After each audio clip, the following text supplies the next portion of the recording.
सास का नया ब्यूटी टिप। भाग एक, सास का सलाह। मायानगरी में एक छोटा सा गांव था जहां एक खुशहाल परिवार रहता था। इस परिवार में सास बहू की जोड़ी बहुत प्रसिद्ध थी। सास का नाम चंद्रकला था और बहू का नाम रश्मि।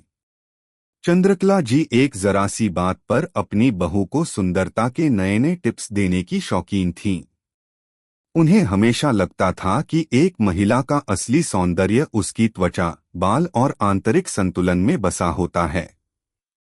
अगर आप अपनी माँ से प्यार करते हो और उनको हमेशा खुश देखना चाहते हो तो चैनल को सब्सक्राइब करो, लाइक करो, हर हर महादेव कमेंट करो। बहुत ही जल्द आपको खुशखबरी मिलेगी। प्लीज वीडियो को लास्ट तक जरूर देखें। अब आगे सुने। रश्मि एक सुंदर, समझदार और प्यारी बहू थी।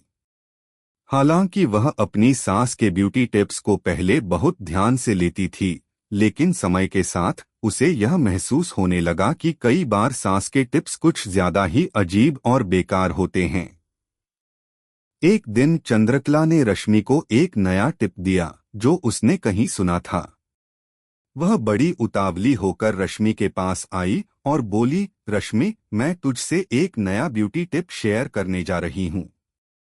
यह एकदम कमाल का है। रश्मि ने जिज्ञासा से पूछा, क्या है मां जी, बताइए न।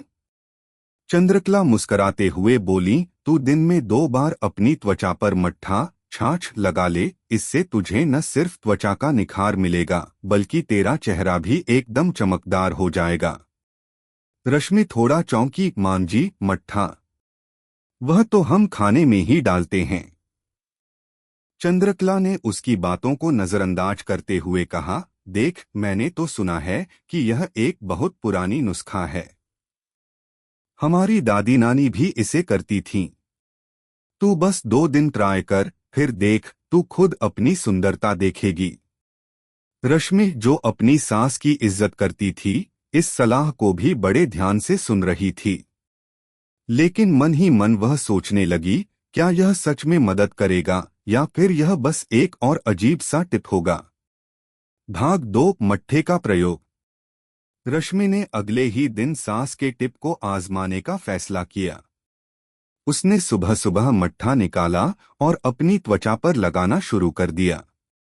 पहले तो उसे थोड़ा अजीब लगा क्योंकि मट्ठा ठंडा और गीला था, लेकिन फिर भी उसने सास की सलाह का पालन करना शुरू किया।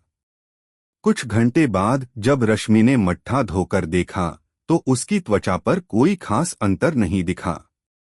उल्टा उसके चेहरे पर एक हल्की सी चिड़चिड़ाहट आ गई थी। उसे समझ में नहीं आया कि यह क्या हो रहा है। फिर भी उसने अगले दिन भी वही प्रक्रिया दोहराई।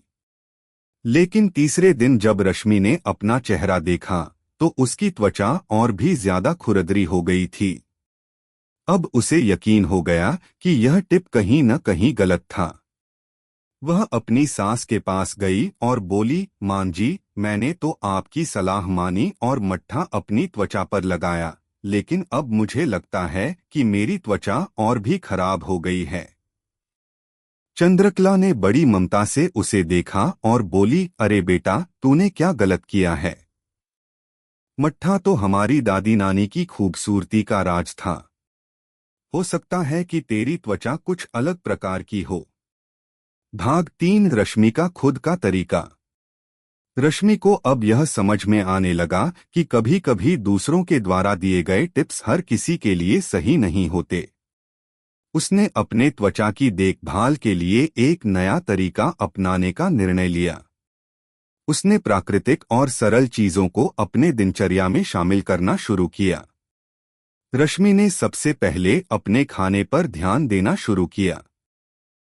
उसने ताजे फल, हरी सब्जियां और पानी का अधिक सेवन करना शुरू किया।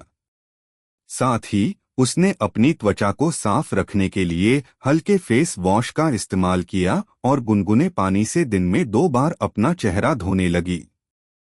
कुछ दिनों बाद रश्मि को महसूस हुआ कि उसकी त्वचा पहले से ज्यादा निखरने लगी थी। वह खुश थी क्योंकि उसने एक ऐसा तरीका अपनाया था जो उसकी त्वचा के लिए सही था। भाग 4, सास का एहसास। एक दिन चंद्रकला को भी यह एहसास हुआ कि रश्मि की त्वचा में निखार आ चुका था। वह बहुत खुश हुई और रश्मि के पास जाकर बोली, रश्मि, तू तो बहुत चमकने लगी है। तेरा चेहरा एकदम निखर सा गया है।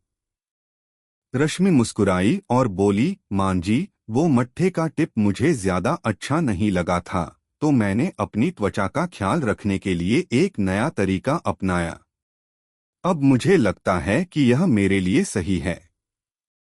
चंद्रकला थोड़ा चौंकी, लेकिन फिर उसने रश्मि की बातों को समझा और बोली, तुझे देखकर अब मुझे लगता है कि सच में हर किसी का तरीका अलग होता है। मेरी सलाह तेरे लिए काम नहीं आई, लेकिन तू जो कर रही है वह अच्छा है। भाग 5, एक नई शुरुआत।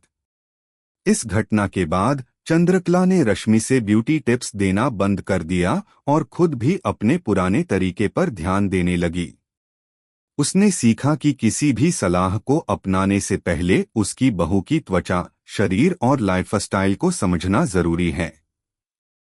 रश्मि और चंद्रकला के बीच एक नया रिश्ता बन गया, जिसमें एक दूसरे की बातों का सम्मान था।